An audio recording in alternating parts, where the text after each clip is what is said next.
Je salue tout le monde dans le nom de Jésus-Christ. Chers auditeurs, voici la suite du témoignage que j'ai commencé dans le témoignage numéro 1.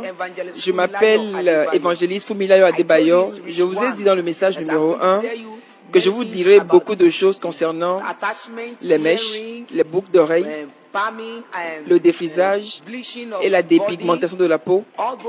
Et toutes ces choses, toutes les choses dont j'ai parlé, que je n'ai pas pu dire dans le message numéro 1, je vais le dire dans le message numéro 2. Je n'ai pas oublié du tout.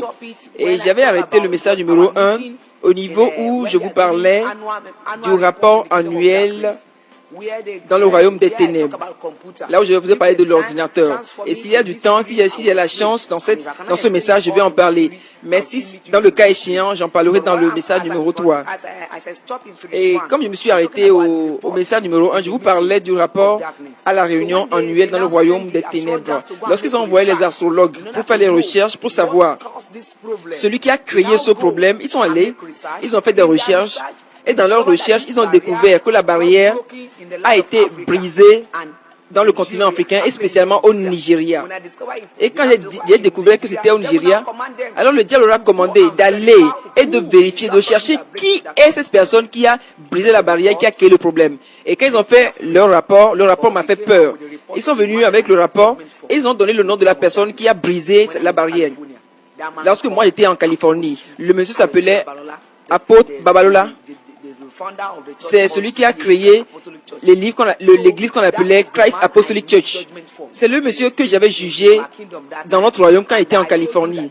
Et je vous ai dit que le jugement que j'ai fait pour ce monsieur, c'était que j'ai programmé des démons et ces démons se sont incarnés en femmes. Et j'ai fait que ce monsieur a épousé cette femme qui était une incarnation de démons physiquement sur terre.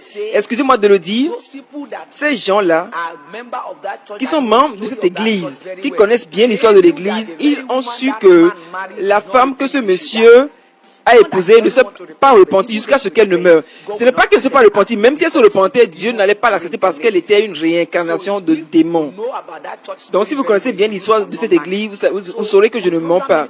Alors on a tout programmé concernant cette église, mais Dieu merci parce que Dieu a aidé ce monsieur, l'apôtre Babalola, à vaincre la puissance de cette femme, bien que cette femme l'ait dérangé vraiment.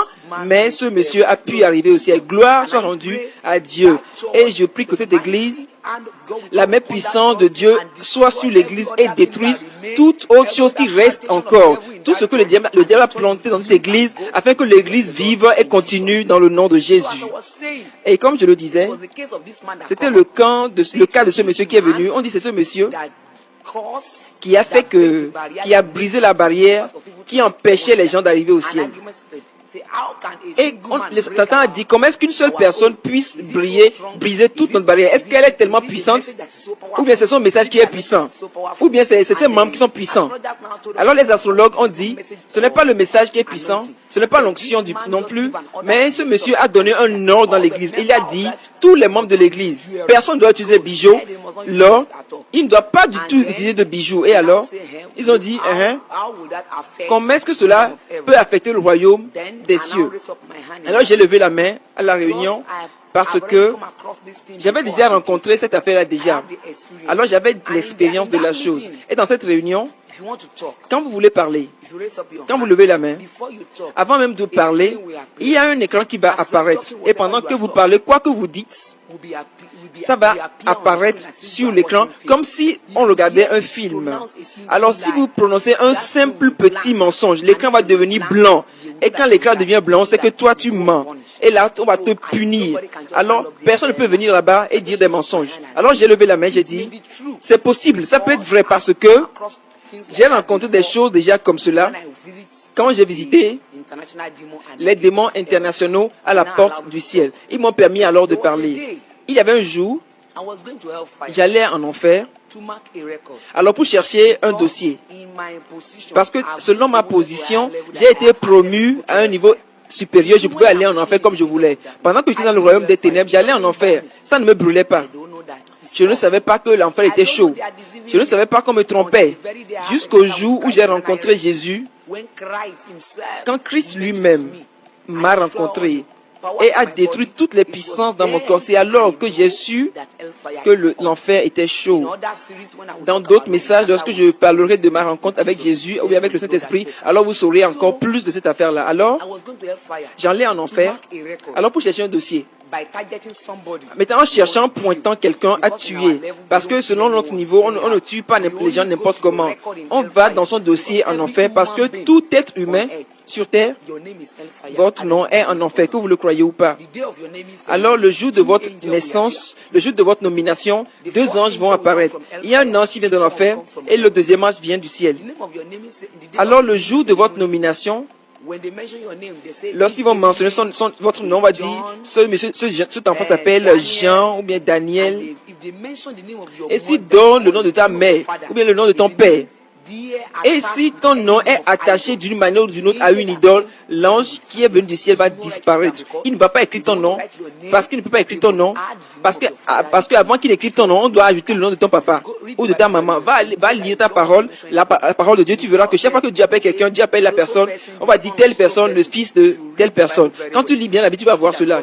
Vous allez voir que Dieu donne toujours le nom des parents et l'attache au nom des enfants. Alors pour écrire ton nom dans le livre de vie, ils doivent écrire ton nom, Daniel, le fils de David, Josué, le fils de telle personne ou de telle autre personne. Mais si on donne, par exemple, si on dit au Nigeria, il y a un langue qu'on appelle le Yoruba, le nom Yoruba, si on dit Johnson, ou bien Philippe, le fils de Ogundare, l'ange de Dieu ne va pas écrire ton nom. Dieu a quelque chose à faire avec ton nom. Dans Apocalypse, chapitre 20, on nous dit là-bas, il y a un livre fut ouvert. C'est le livre de vie. Et d'autres livres furent ouverts. Et quiconque dont le nom n'était pas écrit dans le livre de vie était jeté en enfer. Je vais vous dire ceci. Le nom des idoles, Ogundare, Oshugbi ou bien Chou, on ne peut pas écrire ce nom-là dans le livre de vie. Oublie ta position dans la chrétienté, que tu sois évêque, qui que tu sois, si ton nom est attaché à une idole, tu peux être saint sur terre. Ton nom peut être accepté, mais ton nom ne sera pas écrit dans le livre de vie. Et tu ne peux pas entrer au ciel avec ta sainteté si ton nom n'est pas dans le livre de vie. C'est pour cela que Dieu a changé le nom d'Abraham, il a changé le nom de Sarah, il a aussi changé le nom de Jacob. Alors, si il n'y avait pas de barrière dans les noms, Dieu n'allait pas changer ton nom.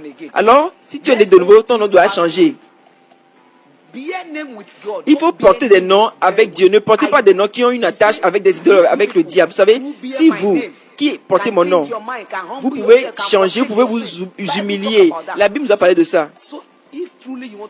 Si vous voulez aller au ciel, assurez-vous que votre nom est attaché à Dieu.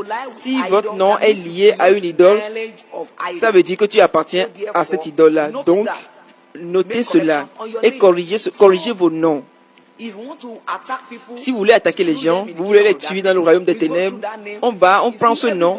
Vous savez, toute personne, il y a un deuxième démon, le deuxième démon qui vient de l'enfer, il peut écrire tous les noms. Ton nom est lié au diable ou pas, lui il écrit tout. Lui, il écrit tout, il enregistre tout en enfer. Alors, si tu es vivant, si tu commets un péché, le sang de Jésus-Christ ne sera pas sur ton nom. Mais si tu es un homme saint en Christ, le sang de Jésus va couvrir ton nom.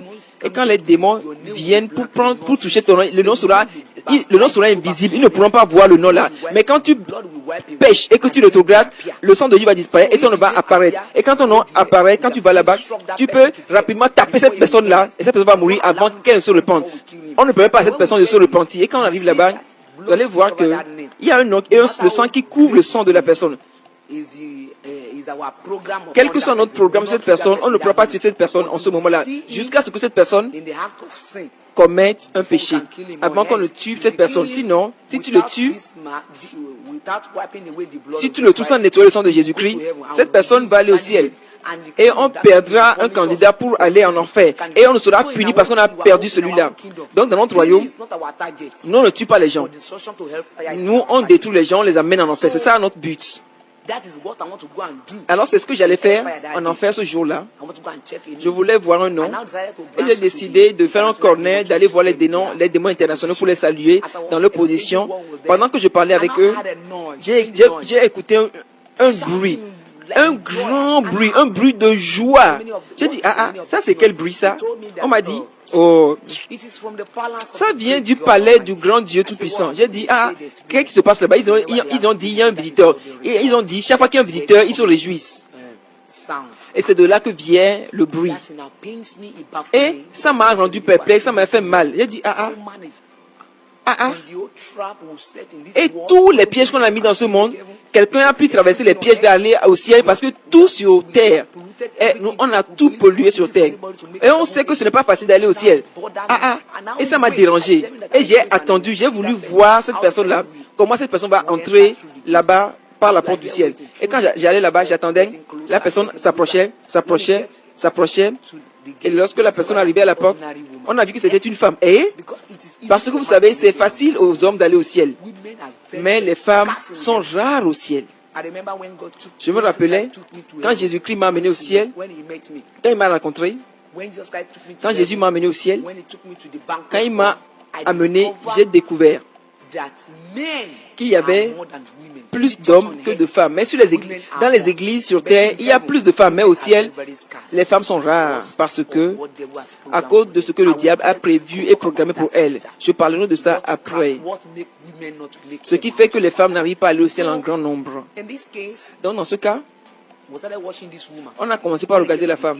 Lorsqu'elle arrivait à la porte, l'ange de Dieu, les anges l'ont accueilli tellement bien, dit bonne arrivée. Soudainement, j'ai vu un ange qui apportait une couronne glorieuse, remplie d'étoiles partout. Il n'y avait même plus de place sur la couronne, elle brillait, plus de 500 étoiles. J'ai dit, c'est quoi ça? Et pourquoi est-ce que cette couronne est si glorieuse? Alors on m'a dit, elle était une femme de Dieu, elle était la femme d'un pasteur. Sa femme, elle est prédicatrice. Ça, c'est la couronne des prédicateurs, ceux qui gagnent les âmes. Il n'y a pas de couronne pour les pasteurs, les évêques, tous les titres qu'on se donne sur terre. Il n'y a pas de couronne pour ces titres-là. C'est seulement l'œuvre que nous faisons qui nous attire une couronne. On dit ça là, c'est la couronne pour les gagnants d'âmes. Et les étoiles que tu vois sur la couronne, c'est le nombre d'âmes que cette femme a gagné pour le ciel. J'ai dit, ça m'a fait tellement mal. Mais, à ma grande surprise, pendant qu'on accueillait cette femme, pendant le processus de souhait de bonne arrivée, on a fait sortir sa robe, on a fait sortir son manteau. C'était une robe glorieuse. On n'a pas encore ouvert la porte pour elle. On a apporté son trône, et un trône aussi glorieux. Alors, venez voir la beauté de cette femme. Et elle apparaissait sur l'écran, on voyait la splendeur. Venez voir, c'était des milliers d'anges qui ont été envoyés pour servir cette femme-là dans ce royaume-là. Et toutes ces choses-là. Mais on n'a pas encore ouvert la porte à cette femme. Et cette femme a commencé à penser, vous savez, là-bas, tu n'as même pas besoin de parler. Toutes les choses que tu penses, toutes les pensées que tu as apparaissent sur ton écran. Alors tu n'as même pas besoin d'ouvrir la pensée. Tu ne peux pas avoir de mauvaises pensées. Cette femme pensait dans son cœur, ouvre-moi cette porte-là. Parce que quand elle a regardé derrière, elle a vu un démon géant derrière elle. Donc elle avait peur du démon. Alors elle était pressée d'entrer dans le royaume. Et pendant qu'elle pensait à cette chose, l'ange de Dieu a vu ce qui est écrit dans son cœur. L'ange a dit, s'il te plaît, madame, pardon, tu ne peux pas entrer dans ce lieu-là, parce que la Bible a dit, aucune iniquité ne peut entrer dans le royaume de Dieu. Et la femme a dit, quoi? Qu'est-ce que vous dites? Parce que la femme était sûre de sa vie. Elle croyait qu'elle a vécu une vie sainte. Et vraiment, elle a vécu une vie sainte parce que sur sa robe, il n'y avait aucune tache du tout. Tout était clair, tout était propre, tout était blanc. Mais l'ange a dit, tu ne peux pas entrer ici. Et la femme a commencé à discuter, non, je dois entrer. Jésus-Christ même m'est apparu avant que je ne meure. Je suis saint, je suis ceci, je suis cela. Mais par surprise, pendant qu'elle discutait, le démon international a interrompu la discussion. Elle dit, madame, tu ne peux pas entrer. Selon le livre de Ézéchiel, chapitre 7. Verset 19 à 21. Je vais vous lire ce passage-là. Ézéchiel, chapitre 7, verset 19 à 21. Je vous lis. La Bible nous dit, ils jetteront leur argent dans les rues et leur or sera pour eux un objet d'aurore. Leur argent et leur or ne pourront les sauver au jour de la fureur de l'Éternel. Ils ne pourront ni rassasier leur âme, ni remplir leurs entrailles, car c'est ce qui les a fait tomber dans leur iniquité. Ils étaient fiers de leur magnifique parure, et ils en ont fabriqué les images de leurs abominations, de leurs idoles. C'est pourquoi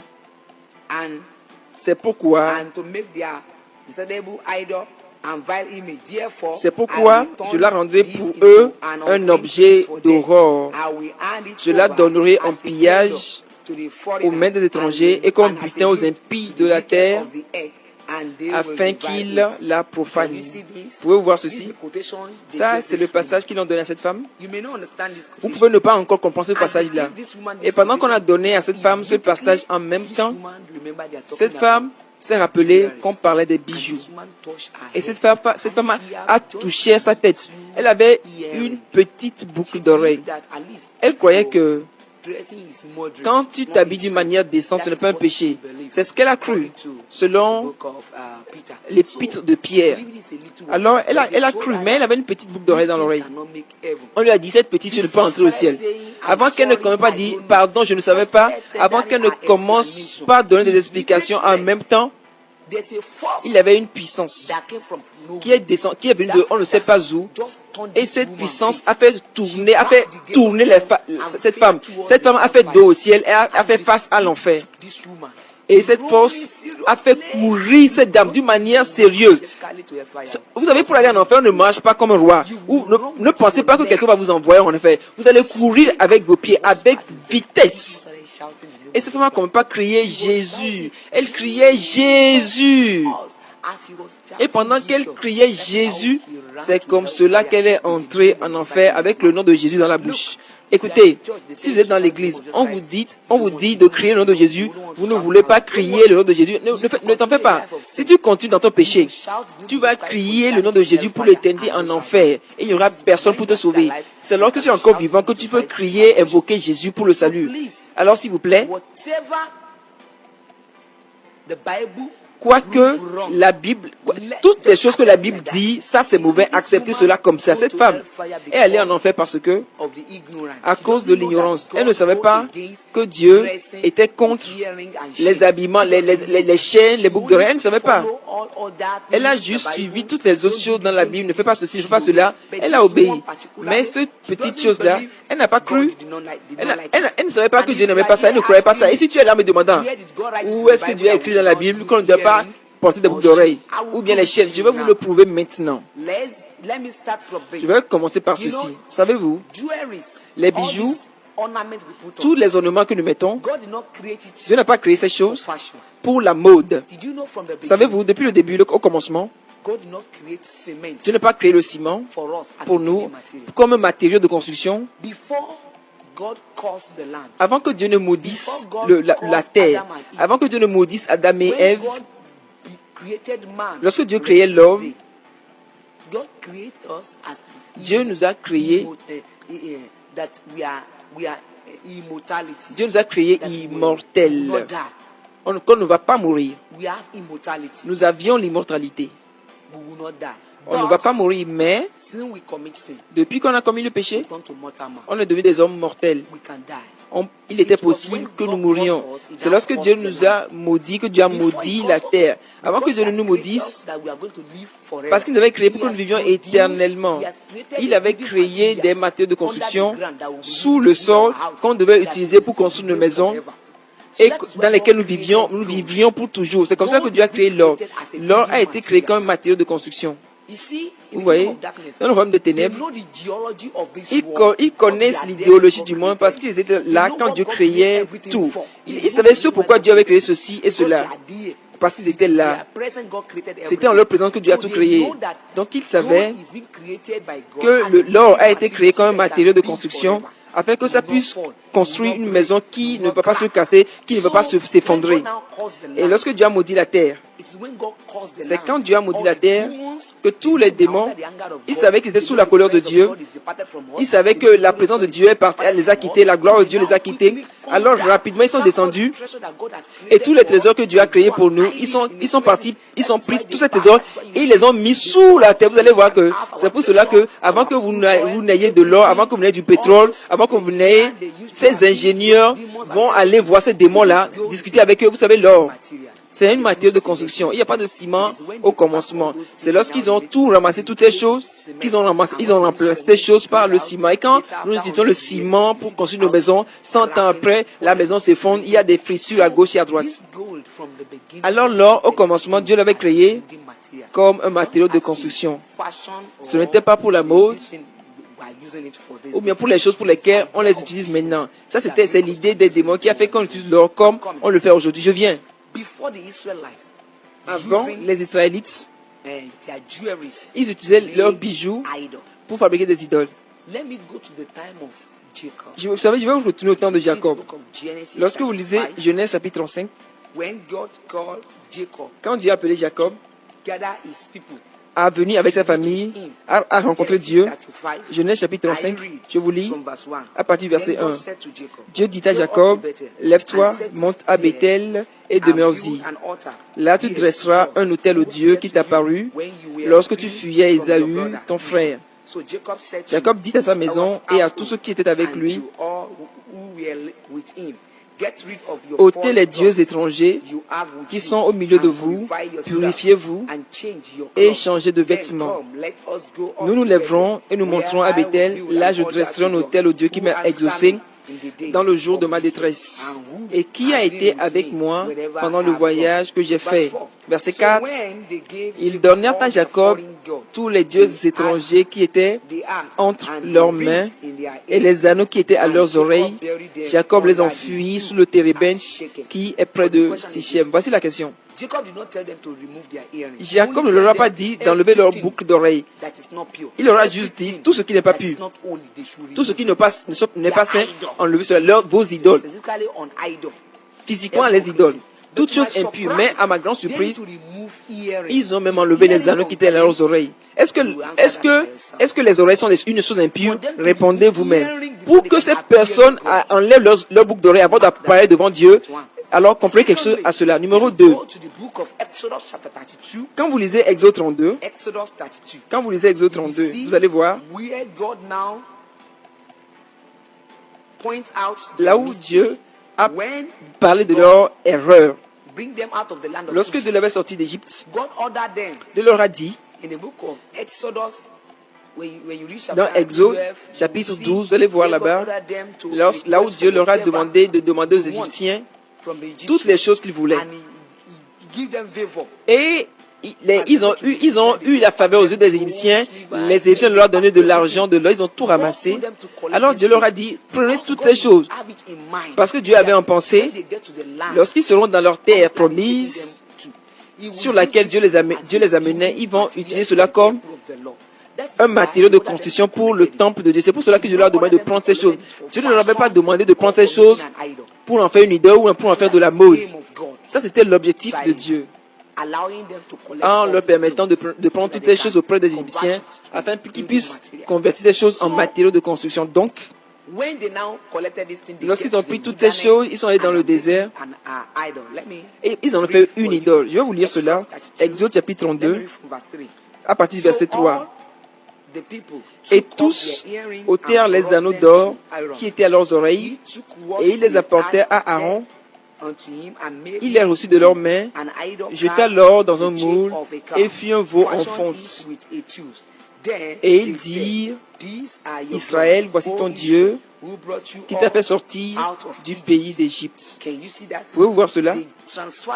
Ils ont transféré la gloire qui devait revenir à Dieu à une idole. Quand vous lisez bien votre Bible, vous allez voir que cette déclaration, Dieu réclame toujours cela. Je suis votre Dieu qui vous a fait sortir d'Égypte, qui vous a délivré de la puissance de Pharaon. Dieu réclame toujours cela.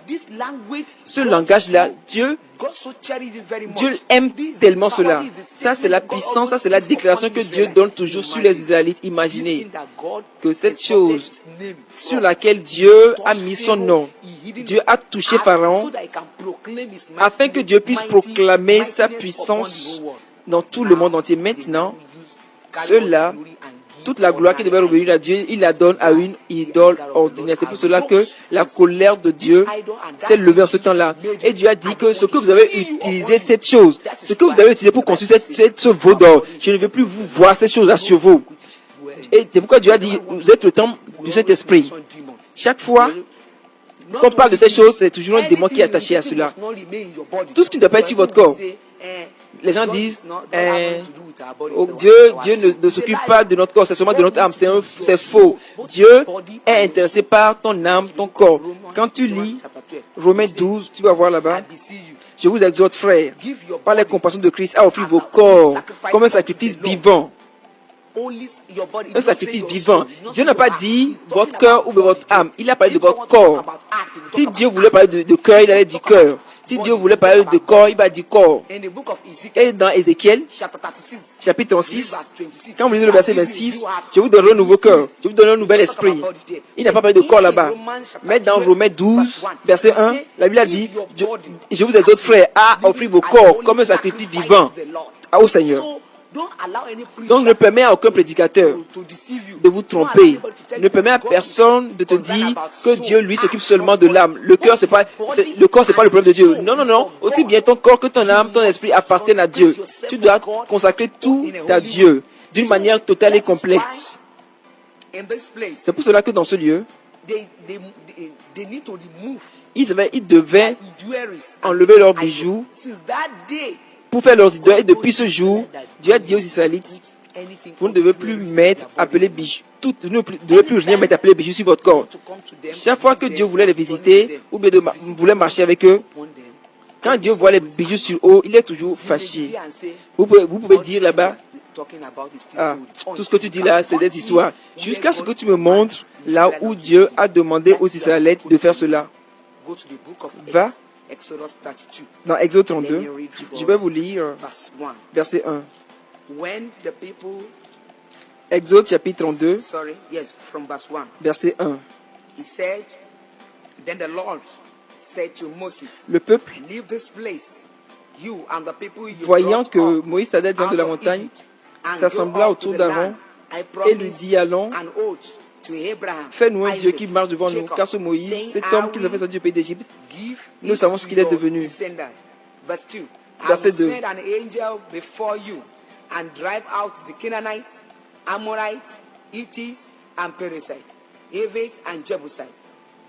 Verset 3.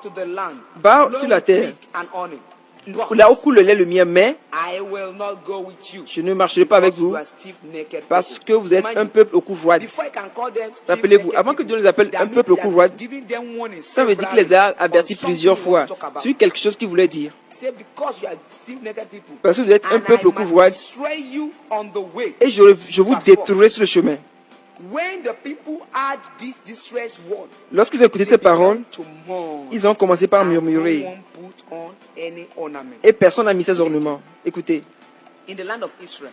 dans la terre d'Israël, s'ils étaient dans l'angoisse, s'ils étaient tristes, ce qu'ils faisaient, c'est qu'ils déchiraient leurs habits, ils mettaient la cendre sur eux, même la poussière. Ça veut dire qu'ils étaient tristes. Mais en ce jour-là, ils n'ont pas déchiré leurs habits, ils n'ont pas déchiré leurs vêtements. La première chose qu'ils ont commencé à faire, c'est qu'ils ont enlevé leurs ornements. Pourquoi? Ils savaient que c'est de ça que Dieu parlait. Les théologiens peuvent dire autre chose, mais ce passage parle des bijoux, des ornements. Donc ne permettez pas à aucun théologien de changer ce passage-là pour vous. Il a dit qu'ils doivent enlever cela. Je continue. Car le Seigneur a dit à Moïse, dis aux Israélites, vous êtes un peu beaucoup roide. Alors si je devais aller avec vous, même pour un moment, je vous détruirai. Il a dit ensuite, maintenant, enlevez vos ornements et je vais décider ce que je vais faire pour vous. Dieu a maintenant vu qu'ils étaient tristes. Certains ont commencé à enlever les ornements. Il a dit maintenant, parce que vous pleurez, vous êtes tristes, vous jeûnez, alors dis-leur d'enlever tous leurs ornements. Avant que je ne sache si je dois les accompagner ou pas, afin que je prenne ma décision. Peut-être que je vais aller encore avec vous. Qu'ils enlèvent d'abord les ornements avant que je ne prenne ma décision. Pourquoi est-ce que Dieu leur dit d'enlever les ornements? Quel est le problème que Dieu avait avec ces ornements? Si vraiment tu dis que tu es un descendant d'Abraham, si vraiment tu dis que les bénédictions d'Abraham sont tiennes, si réellement tu peux quitter l'Ancien Testament, aller au Nouveau Testament et réclamer les bénédictions d'Abraham. Lorsque nous parlons de ne fais pas dans l'Ancien Testament, on condamne cela. Les gens disent, ah, ça c'est l'Ancien Testament. Mais les Anciens Testaments, les bénédictions d'Abraham que vous réclamez, si vous pouvez les réclamer dans l'Ancien Testament et dans le Nouveau Testament, alors la loi aussi dans l'Ancien Testament est pour vous. Si Dieu peut demander aux Israélites de ne pas utiliser des bijoux et qu'il allait détruire, imaginez. Alors Dieu dit à cause de ça, il pouvait les détruire. C'est pour cela que vous, chrétiens, si vraiment vous voulez aller au ciel, vous savez la raison pour laquelle on utilise ces choses dans l'église aujourd'hui, le feu ne descend pas, on ne meurt pas, c'est parce que le Dieu Tout-Puissant ne détruit plus les gens automatiquement. Jésus-Christ a pris le travail de Dieu. Maintenant, le Saint-Esprit maintenant est venu. Ensuite, on est sous la grâce. Ne vous en faites pas. Tu ne peux pas mourir à l'église aujourd'hui. Le feu ne peut pas descendre pour te tuer à l'église. Mais n'oublie pas qu'il y a un jour qui vient, tu vas mourir sur terre. Avec une boucle d'oreille dans ton oreille. Tu vas t'habiller comme une idole. Avec les choses qui énervent Dieu, qui en tire la colère de Dieu, tu vas mourir et tu vas apparaître devant Dieu comme cela. C'est alors que la colère de Dieu, dans Exode 33, qui a fait que Dieu ne veut pas détruire, va se révéler. Si tu apparais avec cette chose qui énerve Dieu, la même colère de Dieu va descendre sur toi. Si tu utilises des bijoux sur terre, ça ne va pas empêcher la réponse à tes prières. Tu peux faire des miracles avec cela. Tu peux utiliser des bijoux, le Saint-Esprit te parler, parce qu'on est sous la grâce. Mais si tu meurs et tu apparais devant Dieu avec ces choses, rappelez-vous, si le ciel et la terre peuvent passer, la parole de Dieu ne passera jamais. Assurez-vous que tu ne discutes pas avec la parole de Dieu. Je suis un être humain, tu peux discuter mes paroles, je peux mentir, je suis un être humain, mais la Bible ne ment pas. Moi, je peux mentir, je peux te tromper, je suis cher, mais Dieu ne ment jamais. Dieu n'est pas un être humain. Alors je vous lis tout ce que je dis, je le lis de la Bible. Alors ta Bible, qu'est-ce qui est écrit là-bas? Ce qui est écrit dans ma Bible est écrit dans ta Bible aussi. Si tu ne crois pas à ma version, lis ta version. La même chose est écrite là-bas, s'il te plaît. Si vraiment, vous savez ce message, c'est pour ceux qui veulent aller au ciel. Ce message, ce n'est pas pour les gens qui vont à l'église parce qu'ils croient en ceci ou cela. Je ne dis pas cela. Je ne dis pas à cause de ceux qui ouvrent les églises pour le business. Tous les pasteurs qui ouvrent des églises pour avoir de l'argent ne vont pas accepter ce message. Tous les pasteurs qui ouvrent des églises pour l'initiation ne vont pas accepter ce message. Mais si vous voyez un enfant de Dieu, un pasteur, qui a la pensée d'amener les gens au ciel, qui a l'espoir de l'enlèvement, même s'ils ne prennent pas mon message, ils doivent accepter le message de la Bible. Même si je mens, est-ce que ta Bible ment? Alors s'il vous plaît, suivez la Bible, même si vous ne suivez pas mes paroles. Dieu a parlé dans la Bible. Ce n'est pas un prophète qui a parlé. Dieu a dit, dépouillez-vous de vos ornements avant que je ne sache ce que je vais faire avec vous.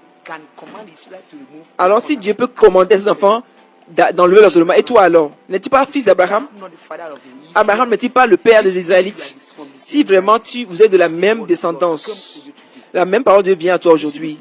Si tu vois les gens s'habiller, ne portez pas si tu vois les gens s'habiller, ne portent pas de boucles d'oreilles, pensez-vous que ce sont des fous? Non, ce n'est pas des fous. Tout le monde veut être beau.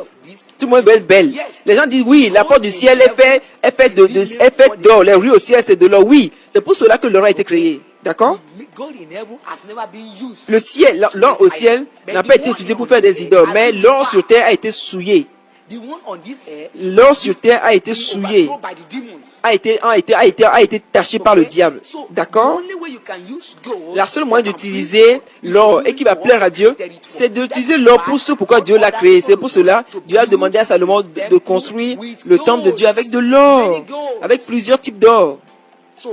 Si tu utilises l'or pour construire un pupitre dans ton église, il n'y a pas de problème. Si tu utilises l'or pour faire une assiette, ce n'est pas un problème. Mais ne l'utilise pas sur ton temple, parce que ton temple est le corps du Saint-Esprit et l'iniquité ne doit pas habiter sur ton corps. C'est pour cela que tu dois faire attention. Ton corps appartient à Dieu. Tu ne peux pas faire de ton corps ce que tu veux. Tu ne peux pas utiliser ton corps comme tu veux. Il faut que tu plaises à Dieu avec ton corps. S'il te plaît, acceptez ce message. Je continue. Voici comment, dans notre réunion le jour-là, on a voulu savoir, on a su que nos habillements, nos ornements détruisent beaucoup de personnes. Et on était content d'arriver là-bas. Et ça encore, on l'a utilisé encore comme une autre âme puissante dans notre royaume. Alors, quand on finissait à cette réunion, on a conclu que cette personne qu'on appelait apôtre Ayole Baba